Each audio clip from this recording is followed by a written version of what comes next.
University में पढ़ी, मैंने बीएससी, एमएससी, एलएलबी वहीं से की।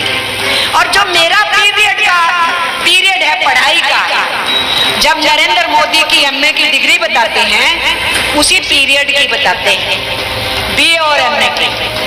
तो मेरे से ज्यादा कौन जानेगा कि यूनिवर्सिटी के अंदर मोदी था कि नहीं। प्रधानमंत्री जी की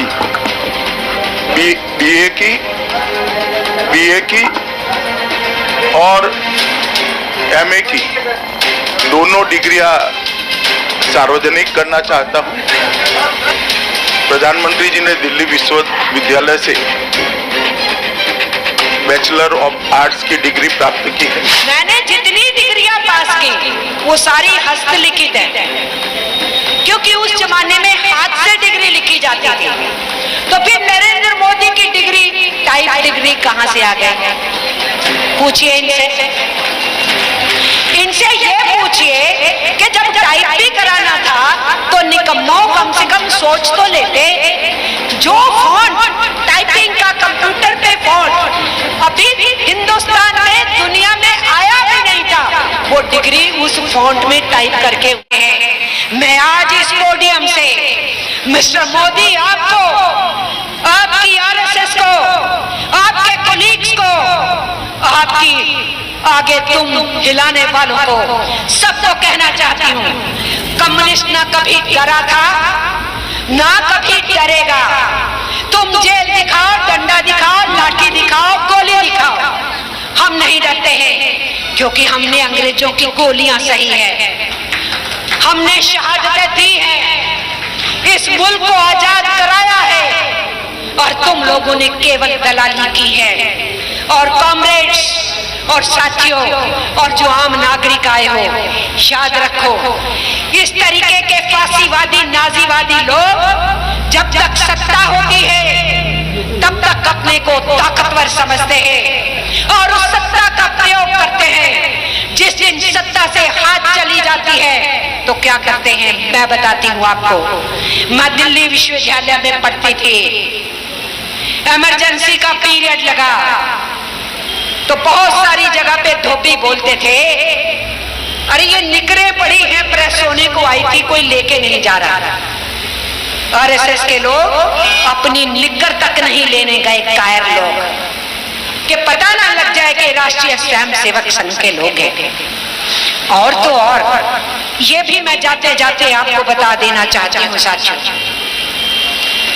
रमेंद्र जी ने जब झूठ की बात कही तो मुझे तो झूठ बताना ही चाहिए उसका।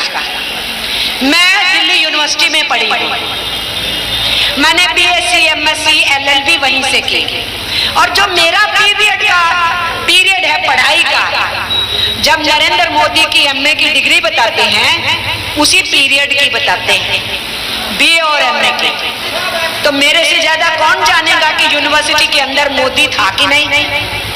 अरुण जेटली तो मेरे कुलीग थे, विजय गोयल मेरे कुलीग थे, ये सब तो मेरे साथ ही पढ़ते थे, ये एबीवीपी में थे, मैं ऑल इंडिया स्टूडेंट फेडरेशन करती थी। मैं सभी एनएसयूआई के, एबीवीपी के, एसवाईएस समाजवादी युवजन सभा के, एसएफआई के, आईएसएफ के सब नेताओं को जानती थी और जानती हूँ जो अलग अलग जगहों पे नेतृत्व कर रहे हैं। मैंने जितनी डिग्रियां पास की वो सारी हस्तलिखित है, क्योंकि उस जमाने में हाथ से डिग्री लिखी जाती थी।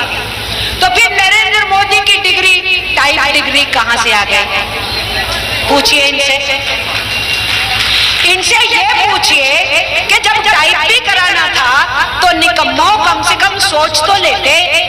जो फॉन्ट टाइपिंग का कंप्यूटर पे फॉन्ट अभी हिंदुस्तान में दुनिया में आया भी नहीं था, वो डिग्री उस फॉन्ट में टाइप करके उनको दी गई है।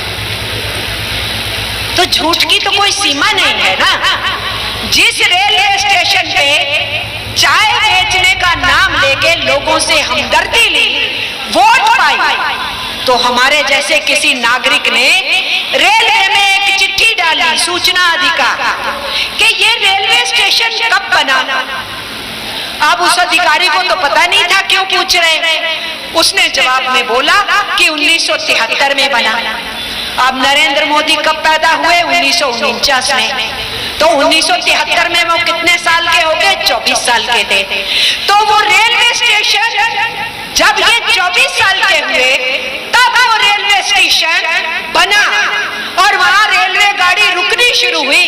तो नरेंद्र मोदी ने उस रेलवे स्टेशन पे 7-8 साल की उम्र में चाय कैसे बेच ली? तो इसलिए झूठ के ऊपर अपनी तस्वीर बना के, इमेज बना के, मीडिया को इस्तेमाल करके, अपने मित्रों का इस्तेमाल करके कुर्सी हथियाने के बाद उन अडानीज और अंबानी के हवाले इस देश को किया जा रहा है। अंग्रेजों की दलाली के बाद आज अमेरिका की दलाली करके हिंदुस्तान को कमजोर किया जा रहा है। और इसलिए अगर हम अंग्रेजों से टक्कर ले सकते थे तो दुनिया के हर साम्राज्य से हम आज टक्कर ले सकते हैं। और अगर नरेंद्र मोदी, हिटलर अगर पूंजीपतियों का एक घोड़ा था जिसका उन्होंने इस्तेमाल किया, और अगर आज नरेंद्र मोदी इन कॉर्पोरेट घरानों का और दुनिया की वित्त पूंजी का घोड़ा बन के बैठे हुए हैं, तो अहद लेना पड़ेगा। आज के इस मौके के ऊपर अहद लेना पड़ेगा, प्रतिज्ञा करनी पड़ेगी कि अपने मुल्क की कसम खाते हैं कि इनके खिलाफ लड़ाई में कोई कसर नहीं हम छोड़ेंगे कुर्सी से हटाने के लिए। हम अच्छे से जानते हैं सबको मिलके चलना पड़ेगा। बहुत सी राजनीतिक पार्टियों को, बहुत सी ताकतों को इन लोगों को कुर्सी से अपदस्थ होने के लिए मिलकर के भी लड़ना पड़ेगा।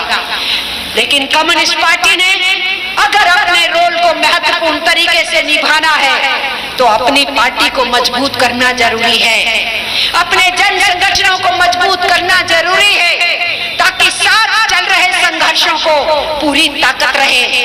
वो अगर ताकत इस देश में